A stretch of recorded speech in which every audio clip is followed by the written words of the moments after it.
One truth, purpose beyond empty success. Unlock deep purpose, conquer anxiety and depression. Transform your life from the inside out. Stop chasing hollow success. Find lasting fulfillment. The silence after achieving everything is the loudest sound. It echoes the question, is this all there is? This quiet despair defines millions. You chase the next promotion. You earn the higher salary. You acquire the symbols of achievement. Yet a gnawing emptiness persists. It is a subtle, persistent ache. It whispers of unfulfillment. It suggests a fundamental misdirection. You are not alone in this experience. Millions feel this exact same way. They reach the summit. They find no view. The expected joy never arrives. Instead, a deep fatigue settles. A profound sense of disillusionment takes hold. It is a secret burden. Few speak of it openly. The world tells you to strive more. It promises happiness through external gain. It sells you an illusion. This illusion is pervasive. It is deeply ingrained in our culture. What if everything you have been taught about success is a lie? What if the path to true purpose lies in a direction you have been conditioned to avoid? This program explores that path. It reveals the uncomfortable truth. It challenges deeply held beliefs. It offers a different mental framework. This framework is not easy. It requires courage. It demands honesty. It asks you to look inward. It asks you to question everything. The current system rewards external metrics. It values visible achievements. It neglects internal well-being. This neglect has a cost. It extracts a heavy toll. The price is your peace. The price is your purpose. The price is your joy. Consider the landscape of modern life. High achievers burn out. Students face unprecedented pressure. Professionals struggle with anxiety. Depression rates climb steadily. This is not anecdotal. This is a documented trend. It is a global phenomenon. It impacts every demographic. It spares no one. The constant pursuit exhausts you. It depletes your inner resources. You push harder. You work longer hours. You sacrifice sleep. You neglect relationships. You ignore your own needs. For what? For an elusive reward. A reward that never fully satisfies. A reward that leaves you wanting more. This cycle is destructive. It is unsustainable. Why do so many achieve everything they thought they wanted, only to find themselves empty? The answer is not simple. It is complex. It involves deeply ingrained patterns. It involves societal conditioning. It involves personal habits. You are told to be tough. You are told to be resilient. You are told to push through pain. You are told to ignore your feelings. You are told to overcome weakness. This advice is often well-intentioned. It is also fundamentally flawed. It creates an internal battle. It fosters self-criticism. It cultivates self-rejection. This internal conflict is corrosive. It erodes your sense of self-worth. It undermines your confidence. It destroys your peace. Most people fail here. They fail because they fight themselves. They believe self-criticism is a motivator. They think harshness will drive them forward. They view kindness as weakness. They see vulnerability as a flaw. This is a critical error. It is a profound misunderstanding. It sets them on a path to perpetual struggle. They are trapped in a cycle of striving and self-condemnation. This cycle prevents true growth. It blocks genuine purpose. It ensures lasting emptiness. The truth is stark. Your internal landscape dictates your external reality. You cannot build a fulfilling life on a foundation of self-rejection. You cannot find peace while at war with yourself. This internal war manifests externally. It appears as anxiety. It appears as depression. It appears as chronic dissatisfaction. It appears as a sense of meaninglessness. These are not character flaws. These are symptoms. Symptoms of a deeper imbalance. Symptoms of a missing piece. A systematic review in 2020 explored this very imbalance. Researchers sought answers. They analyzed existing data. The study focused on university students. This demographic faces immense pressure. Academic demands are high. Social pressures are intense. Future uncertainty looms large. Many students struggle silently. They experience significant anxiety. They battle depressive symptoms. Traditional coping mechanisms often fail them. They are told to manage stress. They are taught time management. They are encouraged to seek external validation. These approaches offer temporary relief. They do not address the root cause. The scientific community recognized this gap. They sought more effective interventions. Dawson and his colleagues led this effort. Their work was published in Applied Psychology, Health and Well-Being. This journal is highly respected. The study examined mindfulness-based interventions. These interventions included elements of self-compassion. The researchers gathered data. They analyzed numerous randomized controlled trials. This is the gold standard of research. It provides robust evidence. They wanted to know what truly worked. They sought to identify effective strategies. Imagine the situation. Thousands of students, each grappling with their inner turmoil, each trying to meet impossible standards, each striving for a future they are not sure they want. They are told to be perfect. They are told to excel. They are told to never show weakness. This creates an internal environment of fear. It fosters a constant state of judgment. They judge their performance. They judge their worth. They judge their very being. This relentless self-scrutiny is exhausting. It is debilitating. It is a direct pathway to anxiety and depression. The researchers observed this suffering. They saw the limitations of existing solutions. They hypothesized a different approach, an approach that cultivated a kinder internal voice, an approach that fostered self-understanding, an approach that embraced vulnerability. This was a radical idea for some. It went against conventional wisdom. It challenged the tough love mentality, but the evidence was mounting. Early studies showed promise. They hinted at a powerful alternative. Dawson and his team meticulously reviewed the trials. They looked for consistent patterns. They evaluated the impact of these interventions. Specifically, they focused on self-compassion elements. They wanted to see if treating oneself with kindness, understanding, and a sense of shared humanity made a difference. They asked, could this internal shift alleviate distress? Could it foster resilience? Could it lead to a greater sense of purpose? The results were compelling. They were undeniable. The findings showed a clear impact. Mindfulness-based interventions, especially those incorporating self-compassion, significantly reduced anxiety. They also decreased depressive symptoms. This was not a small effect. It was a substantial improvement. Students who learned to be kinder to themselves suffered less. They found greater emotional balance. They developed healthier coping strategies. They reported an increased sense of well-being. This was a critical discovery. It pointed to a profound truth. The truth is this: internal kindness is not a luxury. It is a necessity. It is the foundation for mental health. It is the bedrock of true resilience. It is the pathway to authentic purpose. Without it, you are constantly fighting an uphill battle. You are battling yourself. You are battling your perceived inadequacies. You are battling a relentless inner critic. This critic ensures you never feel good enough. It ensures you never feel truly worthy. It ensures you remain perpetually empty. Consider Sarah. She was a brilliant engineering student, top of her class, always pushing for perfection. She had a perfect grade point average. She secured a coveted internship. From the outside, she was the epitome of success.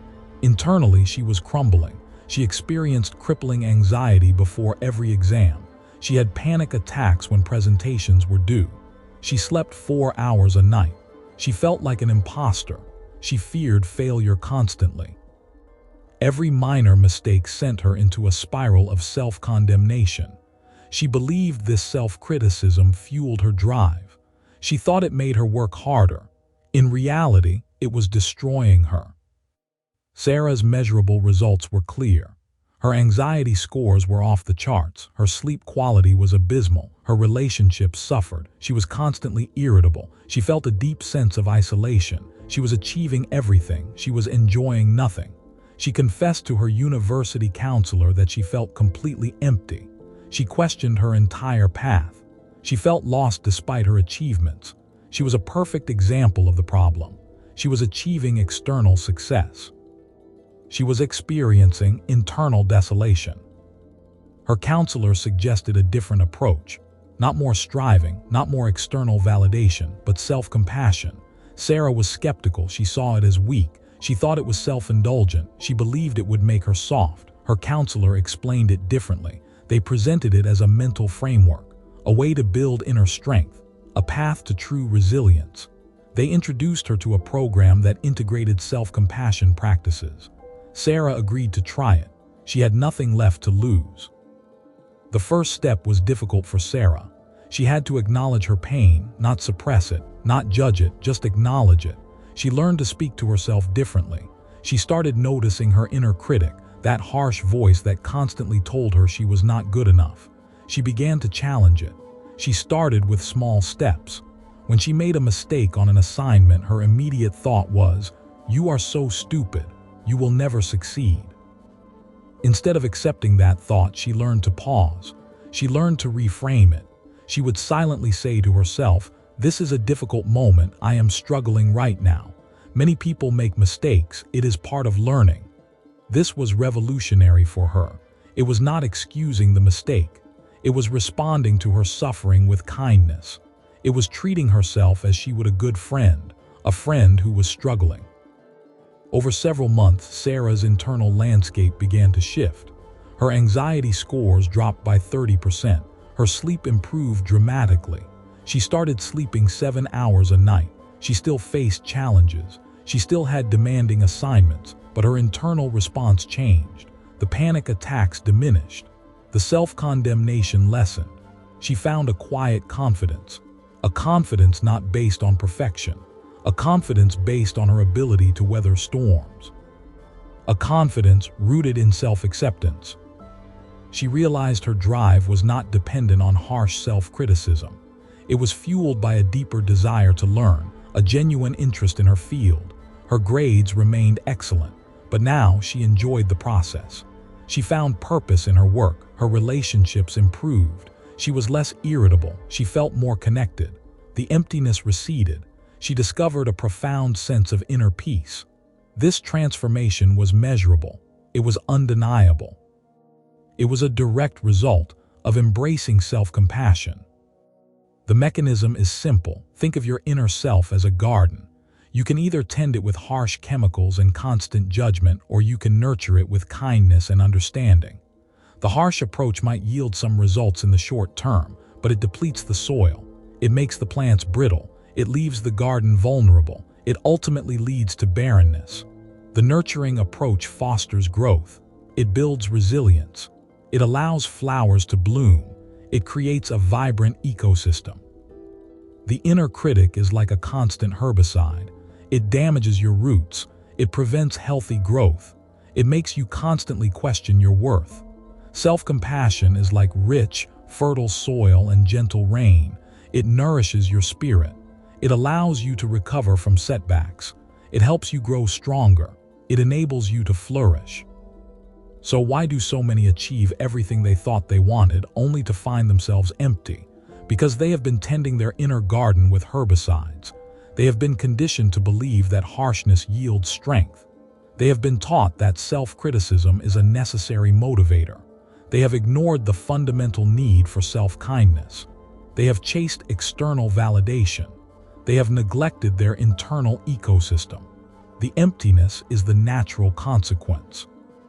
It is the barrenness of a neglected garden. It is the cry of a spirit starved of compassion. Here is the twist, the paradox. Self-compassion is not about being soft. It is the ultimate act of strength. It is not about letting yourself off the hook. It is about giving yourself the foundation to truly rise. It is not self-indulgence. It is self-preservation. It is the fuel for sustained effort. It is the bedrock of true resilience. It allows you to face failure without collapsing. It enables you to learn from mistakes without shame. It empowers you to grow without fear. The world tells you to be tough on yourself. This program tells you to be kind. The world tells you to hide your flaws. This program tells you to embrace them. The world tells you to constantly strive. This program tells you to cultivate inner peace. This is not weakness. This is power. This is the secret nobody tells you. This is the truth that changes everything. You have probably made 3 specific mistakes. These mistakes are common. They are almost universal. They stem from a fundamental misunderstanding. They prevent you from finding purpose. They keep you trapped in the cycle of emptiness. First mistake, you believe self-criticism drives performance. You think that by constantly pointing out your flaws, you will motivate yourself to improve. You tell yourself, I am not good enough, I need to work harder, I need to be perfect. You believe this harsh internal dialogue is necessary. You see it as a sign of ambition. You confuse it with discipline. This is a myth, a destructive myth. Research shows that self-criticism actually inhibits learning. It reduces motivation over time. It creates fear. It paralyzes action. It fosters procrastination. It depletes your emotional resources. It makes you dread effort. It makes you dread failure even more. The second mistake, you confuse self-compassion with weakness or selfishness. You think that being kind to yourself means letting yourself off the hook. You imagine it means becoming lazy. You believe it is a form of self-indulgence. You fear it will make you complacent. You might even feel guilty considering it. This is another profound misunderstanding. Self-compassion is not about ignoring your mistakes. It is about acknowledging them with kindness. It is about understanding your struggles. It is about giving yourself the emotional support you need to learn and grow. It is about treating yourself as you would a dear friend. Would you tell a friend who failed, "You are a complete idiot.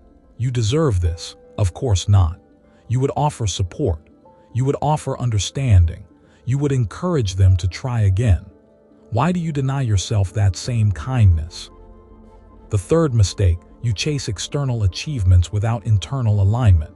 You seek validation from the outside world. You pursue titles, money, status, and recognition.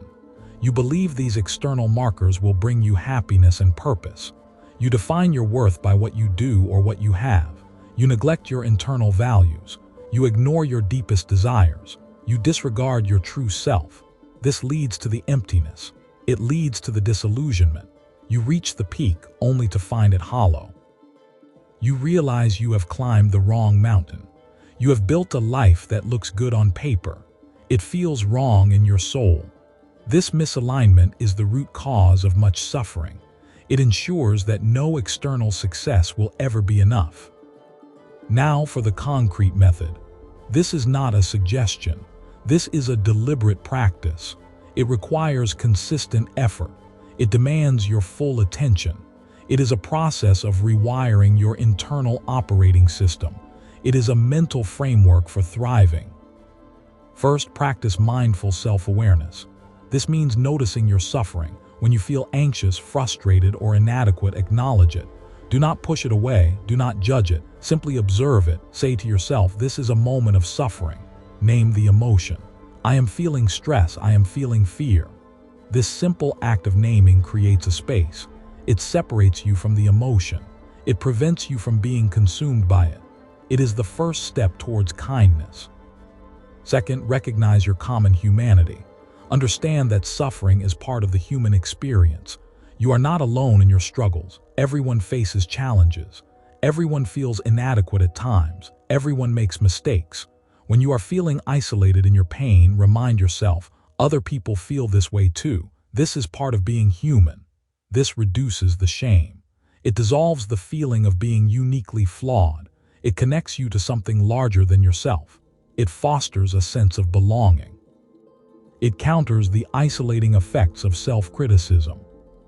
Third, cultivate self-kindness. Respond to your suffering with warmth and understanding. Instead of harsh self-criticism, offer yourself comfort. Ask yourself, what do I need right now? It might be a gentle touch, a kind word, or a moment of rest.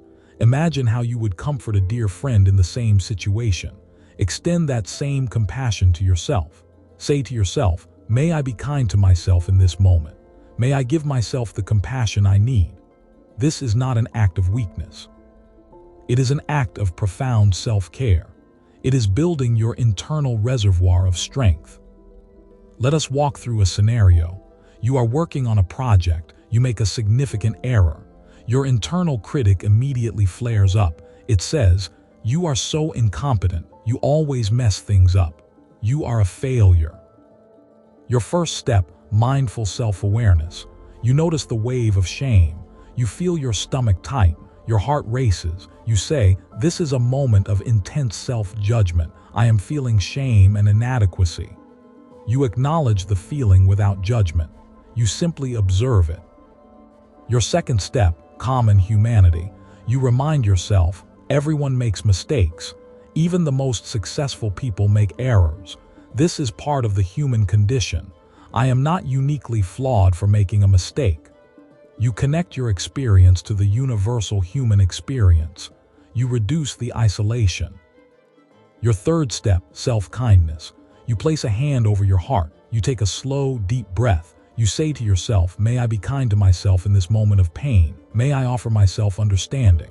You then consider what you need, perhaps a short break, perhaps a moment to reevaluate without panic, perhaps a plan to correct the error.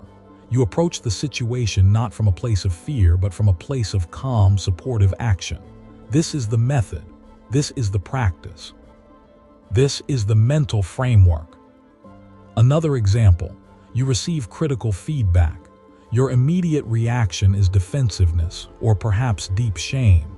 The critic says, "They think you are terrible, you are a fraud, you should just give up." Mindful self-awareness. I am experiencing strong feelings of rejection and hurt. My ego is bruised. You feel the tightness in your chest. You observe the negative thoughts. Common humanity. Receiving criticism is hard for everyone. It is a universal human experience to feel exposed. I am not alone in feeling this way. You remember that even great leaders receive criticism. Self-kindness. May I be kind to myself as I process this. May I give myself grace. You take a deep breath. You allow yourself to feel the sting. Then you approach the feedback not as a personal attack, but as information. You can then analyze it constructively. You can decide what to implement and what to discard. You are no longer reacting from a place of fear. You are responding from a place of inner strength. This method is not about ignoring problems. It is about approaching problems from a position of inner strength, not inner conflict. It is about building a robust internal foundation. It is about cultivating an internal ally instead of an internal enemy. This ally allows you to take risks. It allows you to learn. It allows you to grow. It allows you to pursue your true purpose. Without this ally, every challenge becomes a threat. Every setback becomes a catastrophe. The impact of this approach is profound. It reduces anxiety. It alleviates depression. It increases emotional resilience. It fosters genuine self-worth. It clarifies your sense of purpose. When you are no longer fighting yourself, you free up immense energy. This energy can then be directed outward. It can be directed towards meaningful work. It can be directed towards building strong relationships. It can be directed towards creating a life aligned with your deepest values. This is not empty success. This is true fulfillment. This is a life of purpose. Think of it this way: you are a ship. The world is the ocean. Self-criticism is like having a hole in your hull. You are constantly bailing water. You are expending all your energy just to stay afloat. You can never truly sail. You can never reach your destination. Self-compassion is like patching that hole. It is strengthening your hull. It is making your ship seaworthy. Once the hole is repaired, you are free to navigate. You are free to set your course. You are free to explore the vast ocean. You can weather any storm. You can pursue any horizon. The shift is from self-judgment to self-support, from self-criticism to self-encouragement, from self-isolation to self-connection. This is not a quick fix. This is a fundamental transformation. It requires daily practice. It demands unwavering commitment, but the rewards are immeasurable. They are nothing less than your peace of mind. They are nothing less than your true purpose. They are nothing less than your authentic self. Let us return to Sarah. After months of practicing self-compassion, she not only excelled academically but also discovered a deeper passion for sustainable engineering. She realized her initial drive for perfection was rooted in fear. Her new drive was rooted in contribution. She started a student initiative to design eco-friendly solutions for campus waste. This initiative gained recognition. She led a team. She found joy in collaboration. Her purpose became clear. It was not about personal accolades. It was about making an impact. This shift was only possible because she first made peace with herself.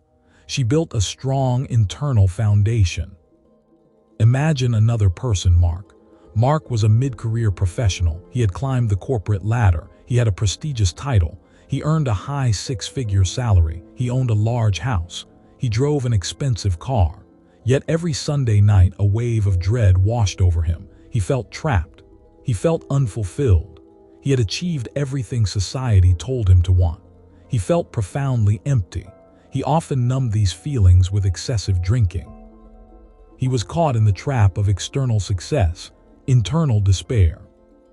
Mark believed he had to be tough. He believed showing any vulnerability was a sign of weakness. He constantly pushed himself. He worked 70-hour weeks. When he made a mistake, he would replay it endlessly in his mind. He would call himself stupid. He would berate himself. This internal torment caused severe anxiety. It manifested as insomnia. He was constantly on edge. He was a prisoner of his own success. He was a prisoner of his own internal critic. Mark's journey to self-compassion began when his doctor warned him about his stress levels. His blood pressure was dangerously high. He was on the verge of burnout. He reluctantly sought therapy.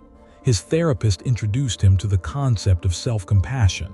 Like Sarah, Mark was skeptical. He thought it was soft. He thought it was for weak people. He almost walked away. But the doctor's warning resonated. He decided to give it a try. His first assignment was to simply notice his inner critic, to identify the voice that constantly judged him.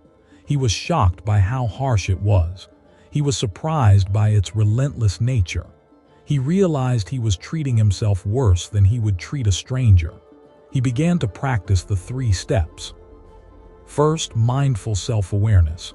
When he felt the dread on Sunday night, he would pause. He would acknowledge, "This is dread. I am feeling immense pressure and anxiety about the week ahead." He would feel the physical sensations, the tightness in his chest, the churning in his stomach. He would simply observe. Second, common humanity.